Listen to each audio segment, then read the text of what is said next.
You're listening to the John and Heidi Show Bonus Hour. If you miss any of the program, you can find the podcast at the bottom of the page at sunnyradio.com. Give yourself a little credit. It's more important than ever to have a better credit card. At bettercreditcards.com, we offer a variety of credit card options to fit your needs. Whether you want a card to give you cash back or a credit card to help you build your credit, we probably have it at bettercreditcards.com. That's bettercreditcards.com. Give yourself a little credit. Go ahead and switch to bettercreditcards.com. Thanks for listening to the John and Heidi Show. Excited to visit with a local author in Sioux Falls, Kevin Engbers, and he's got his second book that just came out, True Wealth, Financial Training for Every Stage of Life. First of all, Kevin, thanks for joining us. Oh, it's a pleasure. Thanks for allowing me to be part of the show. And the thing that's fun, this is you've kind of made a living doing this. Again, you're with Pinnacle Wealth. And how long have you been working in the financial industry, sir? Oh, wow. It's over 35 years. Doesn't feel that long, but yeah, I've been doing it since 1987. And over that course of time, you've had a chance to see a lot of things come and go and a lot of things happen, haven't you? I have. And really, it kind of comes out of a personal experience. So I kind of got into the industry after the farm crisis hit, and I was going to be in haberdashery. I was going to be a clothing person. I felt that was my calling. Nice. And the farm crisis hit, and all of a sudden, farms became in question. I had a clothing business in a small town, and interest rates went to 16%. So I had the hard lessons of life saying, don't borrow too much money. So I had to get out of the clothing business, and at the time, that was tough, because I always felt that's what I was supposed to be doing. And looking back, I believe I'm a better financial planner today because that left a wound on me. That left a scar that goes kind of deep. So I appreciate the struggles that finances can bring.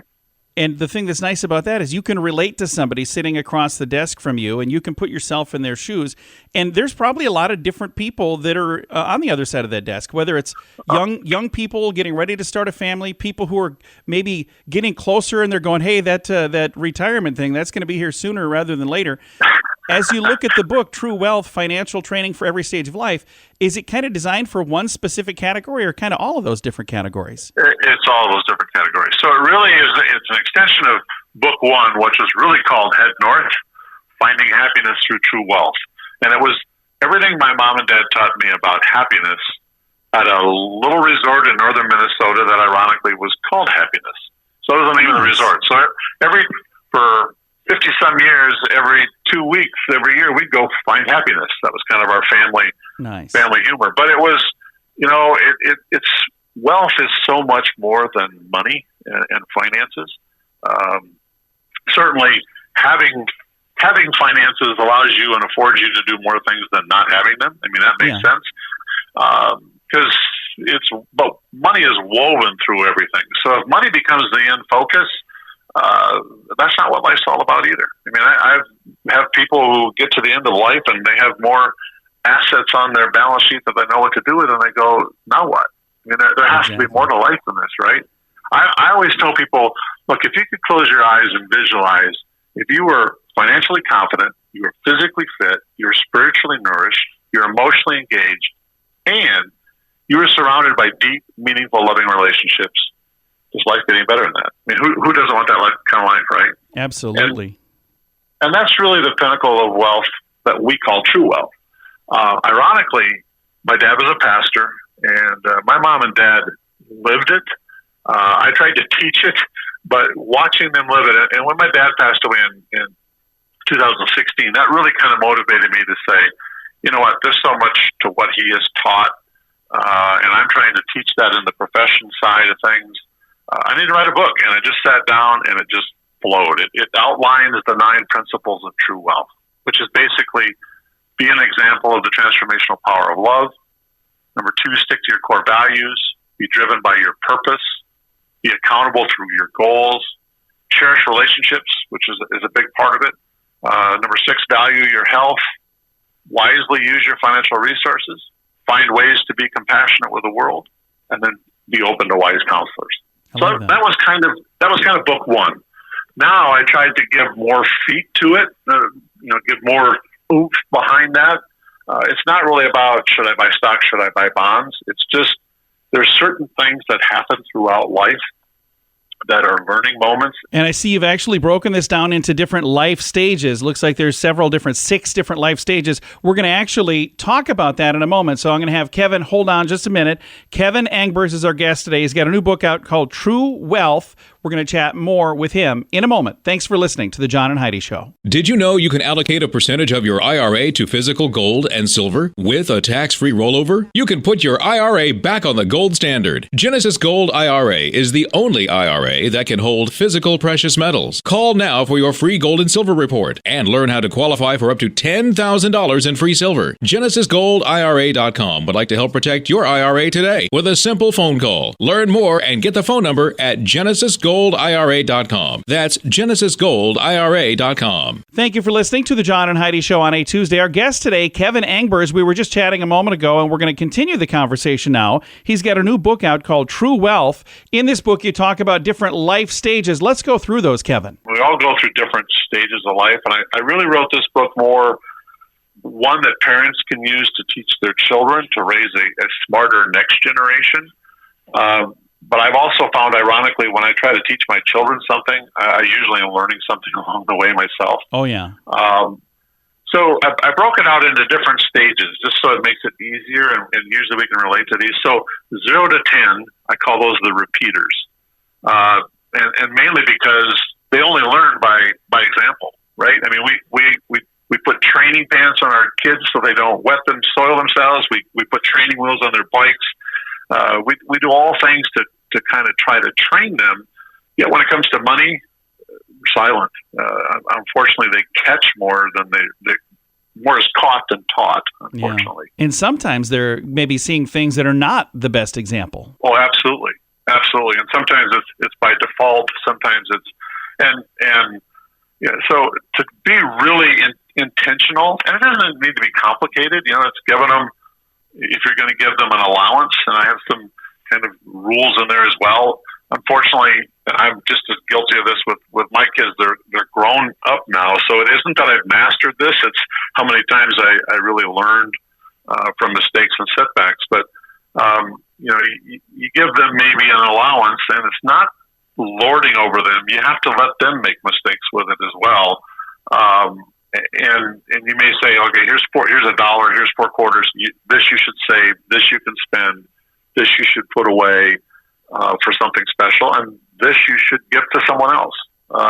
So it's just teaching basic concepts. And unfortunately, we're all kind of born with a default, and again, with repeaters, it's a lot of nurturing the nature. From a very early age, we're kind of taught by default when we're hungry or wet, we have a way of letting other people know that, right? And some more loudly than others. and when it comes to finances, it's the same way. Our default kicks in, and we get irritated when we can't have it. So it's trying to nurture that nature about, hey, there's delayed gratification. We have several examples on how to use that or teach that in the book. But then what becomes interesting is right behind the repeaters come the challengers, and that's 11 to 20. And I label that just because they challenge in so many ways. But what I found really interesting for challengers is one of the reasons they usually challenge is they don't like inconsistencies. I mean, as parents, we may say, you can't do this, and then they watch us spending a certain way, and they go, wait a minute. And that's where we start to get pushback. Yeah. Plus, they got peer groups that are telling them, when I was a little kid, there was a pretty well-known burger franchise that says you deserve a break today. And we're kind of taught that from an early stage. So this is more setting parameters, letting them learn how to budget, letting them take ownership in some things. Buying a car, it's not just buying a car for your teenage years, but it needs gas. It's got to be insured. So it's having them have some ownership. Then we move on to the launchers, which is 21 to 30, and they're now trying to implement what they've taught. And that's where both of my kids are right now, in that exact category. Yeah, and that's an interesting thing to if you did the first two right, they typically will come back and say, how do you do this again? What if I did the first two completely wrong? That's where I'm at. Well, then there's going to be some additional discussions that have to take place. But sometimes you got to let them not fail, but you have to let them learn. But hopefully, if you had good dialogue with them as they were growing up and it wasn't a combative period, hopefully they circle back to you at this point and say, all right, I'm trying this, I need some help. Rather than, you are all wet, I'm going to do it my way. And you may still get some of that. But that's a learning period. The funny thing to me is, and I think this is kind of by divine design, but interestingly enough, about the time they think they got all the answers, all of a sudden, if they have a partner at this stage, they may have a repeater coming into their life, and now they have to not only manage their own resources but start to teaching them as well. So exactly. It's a great period. The next stage is the one that's kind of the most challenging, and that's those 31 to 45. We call those the jugglers, just as it describes. You may have one child in grade school, maybe one in high school. You're further into your career, and you've got more challenges there. You're just trying to keep all the balls in the air. And that was a tough time, both from a relationship standpoint as well. I can remember my wife and myself, we kind of met in the doorway. She would be picking up one from choir practice and basketball practice, and I'd be taking another one somewhere else. We'd meet at the game, fall in bed at night, and get up and rinse and repeat, right? It was just, you had all these things going on. And you're just trying to hold it together. Yeah, I can certainly relate to that, yep. Yep. And then we move on to the builder stage, which is 46 to 59. That's where you might be empty nesters, but now you could have the college years. And again, I think those discussions should have already been happening, but unfortunately, life comes at us so fast. All of a sudden, you got someone to go into college, and kids. We want to do everything for our kids, But I always find this one kind of interesting. I'll tell people, look, when you help them pick out their first car, did you go to a car lot, your favorite one, find a salesperson and say, here's my child, whatever they want, give it to them. Yeah, I didn't do it that way. No. But yet with colleges, we do that all the time. The kid says, well, I'd like to go here because I hear the experience is there. We haven't planned for it. We don't prepare for it. And then we get in the middle of it. It's like, well, I got to borrow. We haven't, we do that with our college funding by saying, well, wherever you want to go, we'll help you get there. And we want the best for them, but sometimes we should have done better planning to be better prepared for that. And if we're not careful, we're supposed to, at our peak earnings years here from 46 to 59. Yeah. If we're not careful, we take on a lot more debt, which makes the life process a little bit more confusing. A lot of things to unpack at each stage. So Absolutely. Then we move on to the leapers age, which is basically 60 to 75, and that's that period where, as it explains, you're trying to, I want to get out of what I'm doing, right? I want to move on to something different. And then finally we end up with the legacy leaders. So we certainly don't have every answer, and it's not we just want to give high level at each area, but we're trying to get them prepared for really why building wealth or how you do that. And we start that with some interesting questions. So what we find is people kind of fall in one of two categories. Either they're looking at wealth as personal prosperity, which has a subset of I don't have it and I want it, or I have it but I want more, versus a group that's really looking more for personal responsibility. I don't want to be a burden on my family or society in general.